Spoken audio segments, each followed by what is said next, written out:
En un rincón mágico del mundo, un manglar susurraba secretos al viento.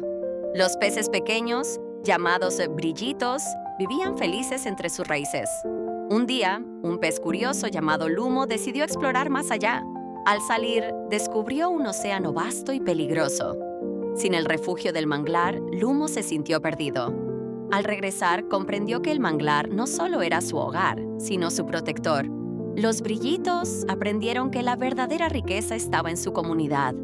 Y así, el manglar siguió siendo un refugio seguro, recordando a todos la importancia de cuidar su hogar. Dale like y comparte para más historias mágicas.